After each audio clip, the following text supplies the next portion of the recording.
नमस्कार दोस्तों अभी हाल ही में हमारे संसद में कुछ वरिष्ठ संसद सदस्य रिटायर हुए और वो जो लम्हा था एक दूसरे को भावभीनी विदाई देने का, वो एक भाव प्रवणता की चरम सीमा को छूने लगा।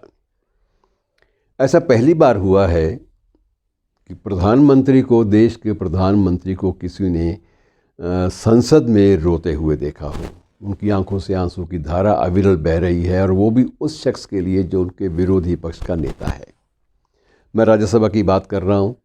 अभी आपने प्रसंग सबने पढ़े गुलाम नबी आज़ाद साहब के बारे में और प्रधानमंत्री मोदी के बारे में, कि दोनों ने जिस भाव प्रवणता के साथ एक दूसरे के समक्ष अपने जो अंतरंग जो संबंध हैं उनको जिस तरह से याद किया, वो एक अद्भुत घटना है जिसे बड़ी गंभीरता से भी हमें लेना चाहिए कि अगर ये संबंध बने रहें तो संवेदनशीलता का धरातल, सेंसिटिविटी का धरातल जो है वो बड़ा मजबूत होता है। ये बात हमें माननी चाहिए। मित्रों, ये ऐसा नहीं है कि हमारे देश में यह परंपरा नहीं रही, परंपरा पूरी रही है। आपको याद अगर है, नहीं भी याद तो मैं याद करा देता हूँ कि इसी लोकसभा में, हमारी संसद में एक बार दैनिक उजरत को लेकर एक लंबी बहस छिड़ी थी कि एक औसत आदमी की आय कितनी है हमारे देश में। और उस वक्त नेहरू जी ने प्रधानमंत्री से तत्कालीन श्री जवाहरलाल नेहरू, तो उन्होंने कहा था कि हमारे देश की प्रति व्यक्ति आय जो है वो इतने पैसे है। वो 1 रुपये से ऊपर की बात कर रहे थे और प्रमाण देकर तब के प्रतिपक्षी नेता डॉक्टर राम मनोहर लोहिया ने प्रमाण देकर ये बात कहा था कि मुझे शर्म आती है कि हमारे देश की प्रति व्यक्ति आय 5 आना है। और 5 आना उस वक्त आने होते थे, आज की तरह से वो ये सिक्के बदल चुके थे, तब सिक्के नहीं बदले थे, अब तो सिक्के बदल चुके हैं, अब कॉइन बदल गए हैं, मुद्राएं बदल गई हैं।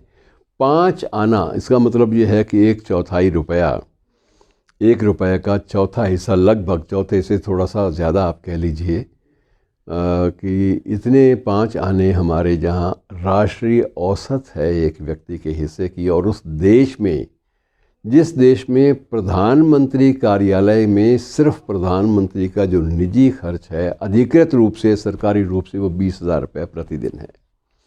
डॉक्टर लोहिया ने चुनौती दी थी और जो उन्होंने आंकड़े दिए, जो प्रमाण दिए, नेहरू उससे बिल्कुल सहमत। नेहरू ने कहा कि मैं ये तो 5 आने की बात तो मैं नहीं मानता, लेकिन मैं काफ़ी हद तक सहमत हूँ कि हमारे देश में प्रति व्यक्ति आय वो इतनी कम है कि हम उस पर गर्व तो क्या, हमें शर्म आती है कई बार कि हम लोग अपने देश को कुछ आगे नहीं बढ़ा पाए।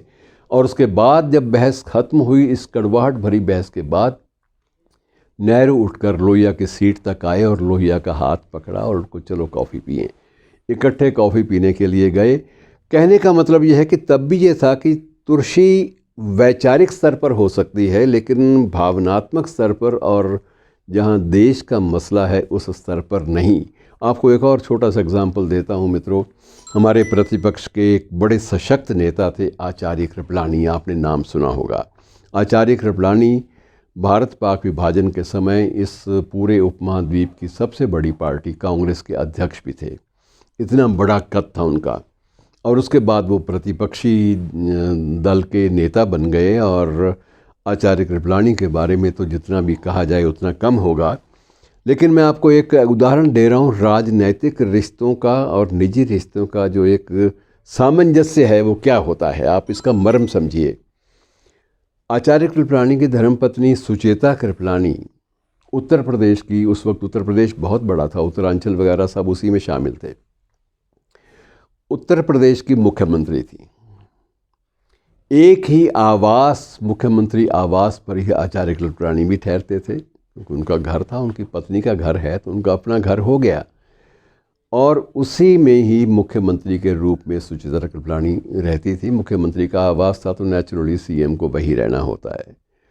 सीएम हाउस में रहते हुए भी, मुख्यमंत्री आवास पर रहते हुए भी, दोनों ने वैचारिक तौर पर कोई समझौता नहीं किया। जब भी आम चुनाव वहाँ होते, जब भी उपचुनाव होते, आचार्य कृपलानी प्रतिपक्षी उम्मीदवार के पक्ष में जनसभाएं करते थे और सुचेता जी अपनी पार्टी के प्रत्याशी के पक्ष में सभा कई बार ऐसा हुआ कि कुछ एक नगरों में आमने सामने भी सभाएं हुई, जिसमें एक तरफ सुचेता कृपलानी एड्रेस कर रही है और दूसरी तरफ जो है वो दूसरे एड्रेस कर रहे हैं। तो ये चीज़ें बहुत ज़्यादा गहराई से चलती रही हैं और स्वयं आप अंदाज़ा लगाइए कि नेहरू और अटल जी के बीच में कितने करीबी संबंध रहे हैं, एक दूसरे के प्रति सम्मान। और अटल जी ने तो शायद अपने प्रतिपक्षियों का मन इस तरह से जीत लिया था कि अक्सर उनको प्रधानमंत्री नरसिम्हा राव भी गुरुदेव कहते थे और प्रधानमंत्री चंद्रशेखर भी उनको गुरुजी कहकर ही संबोधित करते थे। एक परस्पर सम्मान। और ये कहने का तात्पर्य यह है कि राजनीति या राजनीतिक सिद्धांत या राजनीतिक मतभेद अपनी जगह है, लेकिन एक मानव सुलभ जो संबंध हैं, जो संवेदनाओं के संबंध हैं, वो अपनी जगह है। इस बात की तायीद हमारे अभी संसद के सदन में हुई, तो ये बहुत गर्व की बात है। और मित्रों, अगर ये माहौल बना रहे तो इससे प्रजातंत्र, उसकी जड़ें जो है मजबूत होती हैं। ये बात नेताओं ने सिद्ध की संसद के इस अधिवेशन में। शुक्रिया।